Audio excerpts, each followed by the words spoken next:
സംരംഭം ഇത്രയും ഭംഗിയാക്കി തീർക്കാൻ അഹോരാത്രം പ്രയത്നിച്ചുകൊണ്ടിരിക്കുന്ന കുട്ടികളെ എല്ലാവർക്കും നമസ്കാരം. ഇതിപ്പോ ഈ ഹാളിൽ നടക്കുന്ന രണ്ടാമത്തെ ഇത്തരം സംരംഭം. കഴിഞ്ഞ സംരംഭം കഴിഞ്ഞതോടുകൂടി തന്നെ ലളിതാ സഹസ്രനാമം എന്താണ്, എങ്ങനെയാണ് നമുക്ക് കിട്ടിയത് തുടങ്ങിയ കുറച്ച് വിവരങ്ങൾ കുറെ പേർക്ക് മനസ്സിലായി. ഇന്നിപ്പോ അതിന്റെ തുടർച്ചയായിട്ട് നമുക്ക് രണ്ടാമത്തെ ഈ വിദ്യാചരിത്രം നടത്താൻ ഭാഗ്യം കിട്ടിയിരിക്കുകയാണ്. ഈ സൗന്ദര്യലഹരിയിലെ ആദ്യത്തെ ശ്ലോകം പറയുന്നത് ഹരിഹര വിരിഞ്ചാദികളായ ത്രിമൂർത്തികളായ ഹരിഹരൻ വിരിഞ്ചൻ ഇവര് പോലും സദാ ദേവിയെ ആരാധിച്ചുകൊണ്ടിരിക്കുക. ബ്രഹ്മാവ് തപസ്യനോ, വിഷ്ണു തപസ്യനോ, ശിവൻ തപസ്യനോ ദേവിയെ ആരാധിച്ചുകൊണ്ടിരിക്കുക. അങ്ങനെ ത്രിമൂർത്തികളാൽ ആരാധ്യയായ ദേവിയെ ഒന്ന് പ്രണമിക്കാനോ ഒന്ന് സ്തുതിക്കാനോ നമുക്ക് സാധിക്കുന്നു എങ്കിൽ, ദേവിയെ ഒരു തവണയെങ്കിലും നമസ്കരിക്കാൻ നമുക്ക് സാധിക്കുന്നു എങ്കിൽ, അങ്ങനെ നമസ്കരിക്കണം എന്ന് തോന്നുന്നു എങ്കിൽ, അത് പെട്ടെന്നൊരു സുപ്രഭാതം കൊണ്ടാവുന്നതല്ല. അനേക ജന്മം ചെയ്ത പുണ്യ പ്രവൃത്തി അതിന്റെ ഫലമായിട്ടാണ്. അപ്പോ ഇവിടെ വന്നിട്ടുള്ള എല്ലാവരും തന്നെ പുണ്യാത്മാക്കളാണ്. ഒരൊറ്റ തവണ ഇങ്ങനെ പ്രണമിക്കാൻ അല്ലെങ്കിൽ ദേവിയുടെ ഈ മഹിമകൾ കേൾക്കാൻ, കഥകൾ കേൾക്കാൻ, സ്തുതിക്കാൻ നമുക്ക് സാധിക്കുന്നു. ഇതിനു മുമ്പുള്ള വിചാരസൂത്രത്തിൽ നമ്മൾ ഏകദേശം കുറച്ച് കാര്യങ്ങളൊക്കെ മനസ്സിലാക്കിയില്ലേ. ഉപാസനാമൂർത്തികളിൽ ശ്രീദേവിയും ഉപാസനാ യന്ത്രങ്ങളിൽ ശ്രീചക്രവും ഉപാസനാ മന്ത്രങ്ങളിൽ ശ്രീവിദ്യയും ഉപാസനാ സ്തോത്രങ്ങളിൽ ശ്രീ ലളിതാ സഹസ്രനാമ സ്തോത്രവും ഉത്തമത്തിൽ ഉത്തമമായിട്ട് നിൽക്കുന്നു എന്ന് നമ്മൾ ഏകദേശം നമുക്ക് മനസ്സിലാക്കി. അതിന്റെ തുടർച്ചയായിട്ട് വീണ്ടും ഇവിടെ ഇനിയിപ്പോ പ്രഭാഷണങ്ങൾ നടക്കും. അപ്പൊ നേരത്തെ പറഞ്ഞ പോലെ ഏതൊരു ദേവിയുടെ ആ പുരികത്തിന്റെ ചലനങ്ങളെ കൊണ്ട് ലഭിക്കുന്ന ആജ്ഞയനുസരിച്ച് അല്ലെങ്കിൽ ആ അനുവാദം കിട്ടിയിട്ട് ബ്രഹ്മാവ് സൃഷ്ടി നടത്തുന്നു, വിഷ്ണു സ്ഥിതി കർമ്മങ്ങൾ ചെയ്യുന്നു, രുദ്രൻ സംഹാരം നടത്തുന്നു, ഇതെല്ലാം തന്നെ ലയിപ്പിക്കുന്നു ഈശ്വരൻ. അപ്പൊ ഇതെല്ലാം ചെയ്യുന്നത് ദേവിയുടെ അനുജ്ഞ ലഭിച്ചിട്ടുണ്ട്. അങ്ങനെ സർവരാലും ആരാധിക്കപ്പെടുന്ന ദേവി, ആ ദേവി തന്നെയാണ് ഉപാസനാമൂർത്തികളിൽ. ഇപ്പൊ പ്രളയകാലത്ത് ഒരു ഒന്നനുസ്മരിച്ചറിയാം, ആലിലയിൽ കിടന്ന് കയ്യും കാര്യം കഴിക്കുന്ന ഉണ്ണികൃഷ്ണൻ മഹാവിഷ്ണു അദ്ദേഹത്തിനോട് പറയുന്നത് തന്നെ എല്ലാം ഞാൻ തന്നെയാണ്, എന്നിൽ നിന്നും അന്യമായി യാതൊന്നുമില്ല, തവ തപസ് ചെയ്ത് തുടങ്ങാം. അപ്പോ ഈ പരാശക്തി വിഷ്ണു അത് ഇനി ആ സഹസ്രനാമങ്ങൾ ചൊല്ലുമ്പോൾ അതിന് ഓരോന്നും ഈ നാമങ്ങൾ ആവർത്തിച്ച് വന്നുകൊണ്ടിരിക്കുക. ബ്രഹ്മാണി, ബ്രഹ്മജന്നി തുടങ്ങിയുള്ള ആ വാക്കുകൾ. അപ്പോ ഏറ്റവും ഈ ആരാധനാമൂർത്തികളിൽ നമുക്ക് അതിന് ഇംഗ്ലീഷിൽ പറയാം ഹീനോക്ലീസ് എന്ന് പറയും. ഞാൻ ഉപാസിക്കുന്ന ആ ദേവിയാണ് എല്ലാ ഉപാസനാമൂർത്തികളിലും ശ്രേഷ്ഠയായത് എന്ന് എന്റെ ആ ഒരു. അപ്പോ ശ്രീദേവി, ശ്രീവിദ്യാമന്ത്രവും ശ്രീചക്രവും അതിനേക്കാൾ ഇന്നിപ്പോ നമ്മള് അത് ആ ഉത്തമത്തിൽപ്പെടുന്നവയാണ്. നമ്മളിപ്പോ ഇന്നിവിടെ വിചാരം ചെയ്യുന്നത് അല്ലെങ്കിൽ ഇവിടെ പ്രതിപാദിക്കുന്നത് ശ്രീ ലളിതാ സഹസ്രനാമമാണ്. എന്താണ് ലളിതാ സഹസ്രനാമത്തിന് ഇത്രയേറെ മഹത്വം വന്നത്? പരാശക്തിയുടെ സഹസ്രനാമങ്ങളിൽ തന്നെ നിരവധി സഹസ്രനാമങ്ങളുണ്ട്. 8 10 എണ്ണമുണ്ട് വേറെ തന്നെ, നമുക്കറിയാവുന്നവയെ. ഇതിൽ നിന്നെല്ലാം ശ്രേഷ്ഠമായി നിൽക്കാൻ ലളിതാ സഹസ്രനാമത്തിന് എന്താണ് മഹത്തരമായിട്ടുള്ള ഒരു പ്രതിപാദ്യ വിഷയം? പ്രതിപാദ്യ വിഷയം മിക്കവാറും തന്നെയാണ്. അതിന് കാരണങ്ങളുണ്ട്. ലളിതാ സഹസ്രനാമം ഇല്ലാതെ ദേവിയെ ഉപാസിക്കുന്നത് ഭക്ഷണം കഴിക്കാതെ വിശപ്പ് മാറ്റാൻ ശ്രമിക്കുന്നത് പോലെയോ കണ്ണില്ലാതെ വസ്തുക്കളെ കാണാൻ ശ്രമിക്കുന്നത് പോലെയോ ആണ് എന്നാണ് പറയുന്നത്. അത്ര വിശിഷ്ടമാണ് ഈ ലളിതാ സഹസ്രനാമം. ത്രിമൂർത്തികളെല്ലാം ഈ ലളിതാ സഹസ്രനാമം ചൊല്ലി അതിൽ നിന്നുള്ള ശക്തി സംഭരിച്ചിട്ടാണ് ഈ ദേവിയുടെ പാദധൂളികൾ ശേഖരിച്ച് ഈ ബ്രഹ്മാണ്ഡ ഘടാകങ്ങളെയെല്ലാം കൃത്യമായ അകലത്തിൽ പരിപാലിച്ചുകൊണ്ട് പരമാണു മുതൽ ഈ ഭൂമി തുടങ്ങിയ ഗ്രഹങ്ങള്, നക്ഷത്രങ്ങൾ ചേർന്ന ഗാലക്സികൾ തുടങ്ങി എല്ലാവരും സദാ അതിമാരകമായ വേഗത്തിൽ ചലിച്ചുകൊണ്ടിരിക്കുന്ന ഇവയെല്ലാം പരസ്പരം കൂട്ടിമുട്ടാതെ കൃത്യമായ അകലത്തിൽ അങ്ങനെ സൃഷ്ടിച്ചു നിർത്താൻ ബ്രഹ്മാവിന് സാധിക്കുന്നത് ഈ ദേവിയുടെ പാദധൂളിയുടെ മഹത്വം കൊണ്ടാണ്. വിഷ്ണുവിന്, ശിവന്, ഇവർക്കെല്ലാം തന്നെ ത്രിമൂർത്തികൾക്ക് മുഴുവനും തങ്ങളുടെ ശക്തി, തങ്ങളുടെ പ്രവൃത്തി ചെയ്യാൻ സാധിക്കുന്നത് ഈ ദേവി ഉപാസനയാണ്. അവര് ദേവി ഉപാസനയ്ക്ക് സ്വീകരിക്കുന്ന ഏറ്റവും എളുപ്പമായ മാർഗം ലളിതാ സഹസ്രനാമ പാരായണമാണ്. നാമജപം. ഈ കാലത്തിനനുസരിച്ച് ഓരോ ഇതിലിപ്പോ ഉദാഹരണത്തിന് ഹൃദയുഗം, ആ യുഗങ്ങൾക്കനുസരിച്ച് വരുമ്പോ ഹൃദയുഗത്തിലൊക്കെ ആവുമ്പോ തപസ് തന്നെയാണ് ഇതിനുള്ള മാർഗം.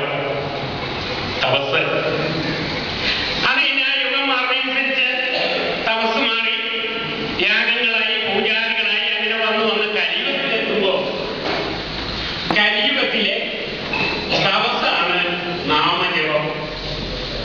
കലിയുഗത്തിലെ തപസ് എന്നാ പറയുന്നത്. ഈ നാമജപം കൊണ്ട് തന്നെ തപസ്സിന്റെ അതേ ഫലം കിട്ടും. അപ്പൊ പിന്നെ ഈ ഘോരമായ തപസ്സുകളോ അല്ലെങ്കിൽ നിർവഹിക്കാൻ പ്രയാസമുള്ള ഈ ചടങ്ങുകളനുസരിച്ചുള്ള യാഗങ്ങളോ പൂജാക്കളോ ഒന്നുമില്ലാതെ സാധാരണക്കാരുടെ തപസ്സായ നാമജപം കൊണ്ട് തന്നെ നമുക്ക് എല്ലാ കാര്യങ്ങളും സാധിക്കണം. നാമജപം ശാസ്ത്രീയമായ നല്ല വശങ്ങളുണ്ട്. ശരിയായ ശാസ്ത്രീയ വീക്ഷണമുണ്ട് നാമജപത്തിന്റെ ഫലപ്രാപ്തിയിലെ, ഫലസിദ്ധിയിൽ പറയുന്നത്. ഓരോ നാമം ജപിക്കുമ്പോഴും നമ്മുടെ ശരീരത്തിലുള്ള ഹൃദയം, ശ്വാസകോശം തുടങ്ങി അവയവങ്ങൾക്ക് പുറമെ ഞരമ്പുകൾക്കൊക്കെ, നാഡീവ്യൂഹങ്ങൾക്കൊക്കെ പ്രത്യേക ഉത്തേജനം കിട്ടാൻ. വേഗം എന്നൊരു ഞരമ്പുണ്ട്, തലച്ചോറിൽ നിന്ന് തുടങ്ങിയിട്ട് വരാത്ത ഞരമ്പാണ്. ഈ നാമജപം കൊണ്ട് ആ വേഗം ഞരമ്പിന് ഉത്തേജനം ലഭിക്കും. ശരിക്കും ആന്റിബയോട്ടിക് പോലെ രോഗപ്രതിരോധ ശക്തി, ഇമ്മ്യൂണിറ്റി പവർ കിട്ടാൻ ഇത്ര ഉത്തമമായിട്ടുള്ള മറ്റൊന്നില്ല എന്നാ പറയുന്നത്. ആ ഗ്രാഫിലായിട്ടാണ് നമ്മൾ നാമജപം ആസ്വദിക്കുന്നത്. ഇത് നമ്മളോ നമ്മുടെ ഋഷീശ്വരന്മാരോ പറഞ്ഞാൽ പോരായെന്നുകൊണ്ടാവാം, അല്ലെ വിശ്വാസം പോരാ. ഇപ്പൊ അതാ വിദേശ സർവകലാശാലകളില് ഇതിനെപ്പറ്റി ഗവേഷണങ്ങൾ നടത്തിക്കൊണ്ടിരിക്കുന്നു. നാമജപത്തിന്റെ പ്രത്യേകതകള് അതിലെ രസകരമായ കാര്യം, നമ്മുടെ ഇന്ത്യയിൽ ഒഴിച്ച് മറ്റ് വിദേശ സർവകലാശാലകളിലെല്ലാം തന്നെ ഇൻഡോളജി എന്ന ഡിപ്പാർട്ട്മെന്റ് തന്നെയുണ്ട്. നമ്മുടെ സംസ്കാരത്തെ, നമ്മുടെ പാരമ്പര്യത്തെ, നമ്മുടെ വേദങ്ങളെ, മന്ത്രങ്ങളെ ഇവയെല്ലാം പഠിച്ച് പ്രായോഗികമാക്കാനുള്ള ഈ ശബ്ദശാസ്ത്രത്തിന്റെ വിഭാഗമായിട്ടും അത് പ്രവർത്തിച്ചുകൊണ്ടിരിക്കുക. നമ്മുടെ ഇവിടെ മാത്രമേ ഈ ഇൻഡോളജി വ്യത്യാസമുള്ളൂ. ഇന്ത്യയുടെ ചരിത്രം പഠിക്കാനല്ല. ഇത്തരം കാര്യങ്ങൾ എന്താണ് എന്റെ കാര്യങ്ങളായി ഓരോ ഇപ്പൊ നാമജപത്തിന്റെ പ്രാധാന്യം പറഞ്ഞ പറഞ്ഞു വരുന്നത് കാട്ടാളനായ രത്നാകരനെ വാൽമീകിയാക്കിയത് നാമജപമാണ്. ദുർവൃത്തനായിരുന്ന അജാമിലനെ ഒരൊറ്റ നാമം കൊണ്ട് തന്നെ ആ വിഷ്ണു വാർഷികന്മാരെ ഒന്ന് രക്ഷിച്ചുകൊണ്ടുപോയ കഥയിൽ നമുക്കറിയാം. ഈ നാമജപത്തിന്റെ പ്രാധാന്യത്തില് ഓരോ നാമവും ജപിക്കുമ്പോ അപ്പൊ ചോദിക്കും ഒരേ നാമം ആവർത്തിച്ച് ജപിച്ചാൽ ഒരായൊന്നുമില്ല. പക്ഷെ ഒരേ നാമം ഇങ്ങനെ ജപിച്ചുകൊണ്ടിരിക്കുമ്പോ ചെറിയ വ്യക്തിയോ ഒരു മുഷ്ടിലോ വരാൻ സാധ്യതയുണ്ട്. അപ്പൊ നാമങ്ങൾ ഇങ്ങനെ മാറ്റി ചൊല്ലിക്കൊണ്ടിരിക്കുമ്പോ വെറും ഒരേ നാമം ജപിച്ചുകൊണ്ടിരുന്നാൽ മതി, ഒരായില്ല.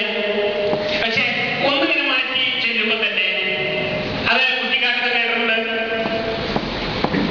ഈ നാമങ്ങൾ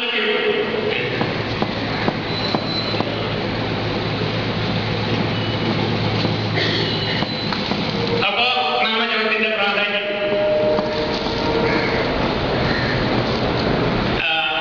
ഈ നാമജപത്തിൽ തന്നെ നമ്മുടെ പിന്നെ ഈ നാമം യാന്ത്രികമായി ചെയ്യുമ്പോ ഇത് പലരും പറയാറുണ്ട്, നമുക്കൊന്ന് സൂചിപ്പിക്കാം. ലളിതാ സഹസ്രനാമത്തിന്റെ പ്രാധാന്യം അമ്മയിൽ തുടങ്ങി അമ്മയിൽ അവസാനിക്കുന്ന നാമം ഇടയ്ക്കിടയ്ക്ക് വീണ്ടും വീണ്ടും ദേവി അമ്മയാണ്, അമ്മയാണ്, ബ്രഹ്മാണി, ബ്രഹ്മജനനി, വീരാദി, ജയപ്രസു, ഇതെല്ലാം പറഞ്ഞു പറഞ്ഞ് ലോകമാത ഇടയ്ക്കിടയ്ക്ക് ഇങ്ങനെ പറയാം അമ്മയാണ്, അമ്മയാണ്. ആ ഒരു ഭാവം നമ്മൾ വളർത്തിയെടുത്താൽ മതി. അമ്മ ശിശു, ഞാൻ ശിശുവാണ്, പരാശക്തി എന്റെ അമ്മയാണ് എന്ന് നമ്മളോ ആ ഒരു ഭാവം മനസ്സിലായി വിചാരിച്ചാൽ പിന്നെ പല കാര്യങ്ങൾക്കും സംശയങ്ങൾക്കും എങ്ങനെ ചെല്ലാം, എപ്പോ ചെല്ലാം, ആരുടെ എല്ലാം ഇതിനൊക്കെ സമാധാനമായി അമ്മയോട് ശിശുവിന് സംസാരിക്കാൻ, നമുക്ക് നമ്മുടെ ആവശ്യങ്ങൾ പറയാൻ ഒരു സ്ഥലകാലം ഒന്നും നോക്കേണ്ടതില്ല. പക്ഷെ ആ ഒരു വിശ്വാസം, ആ ഒരു ബോധം നമ്മൾ വളർത്തിയെടുക്കണം. അമ്മയമ്മ സ്മരിച്ചാൽ മതി. കുഞ്ഞ് കരഞ്ഞ അമ്മയ്ക്ക് മനസ്സിലാവില്ല, കുഞ്ഞിന് വേണ്ടത കൊടുക്കുക, കുഞ്ഞ് ആവശ്യപ്പെടണമല്ല കൊടുക്കുക. ഭവാനി കൊണ്ടാതെ വൈവിധര കൃത്യം സകരുണ, ഭവാനി എന്ന് പറഞ്ഞാൽ മതി. നമ്മൾ മനസ്സിൽ വിചാരിച്ചാൽ മതി. നമ്മുടെ ആവശ്യം എന്താണ് എന്നറിഞ്ഞ് ദേവി ചെയ്തു തരും. അല്ലാതെ കുട്ടി തീ കണ്ടിട്ട് എനിക്ക് കളിക്കാൻ അത് വേണമെന്ന് പറഞ്ഞാൽ ഒരമ്മമാരെ കൊടുക്കില്ല. പക്ഷെ ആ കുട്ടിക്ക് എന്ത് വേണം എന്നുള്ളത് അമ്മയ്ക്ക് അറിയാം. ഒന്ന് കരഞ്ഞാൽ ഒന്ന് ചിരിച്ചാൽ മതി.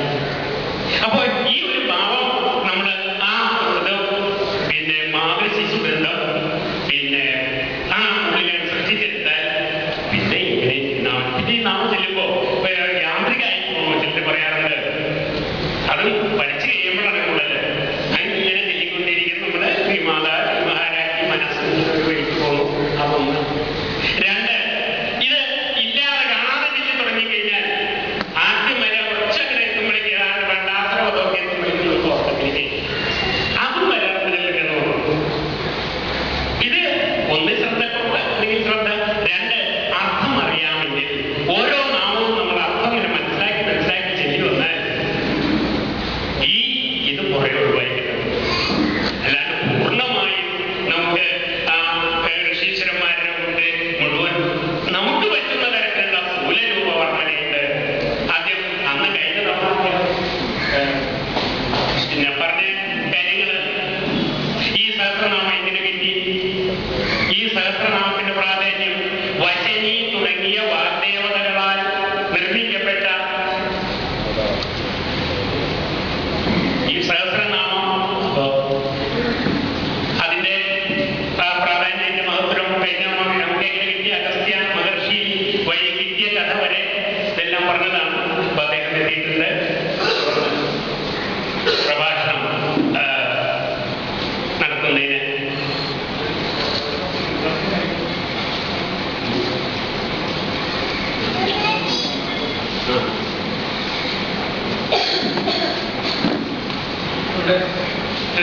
ഇവിടെ താപ്തയുടെ കുമാരി നിവേദിത കലാമണ്ഡലത്തെ പറ്റിയൊക്കെയാണ് കൊടുക്കുന്ന ഭഗവതിയുടെ ഒരു ഐതിഹ്യം ചൊല്ലിയിട്ടുണ്ട്. സീഡിയൊക്കെ ഉണ്ട്. അവരുടെ കലാമണ്ഡലം കുമാരി നിവേദിതയ്ക്ക് നമ്മുടെ ചെറിയ ഉപഹാരം കൊടുക്കുന്നു.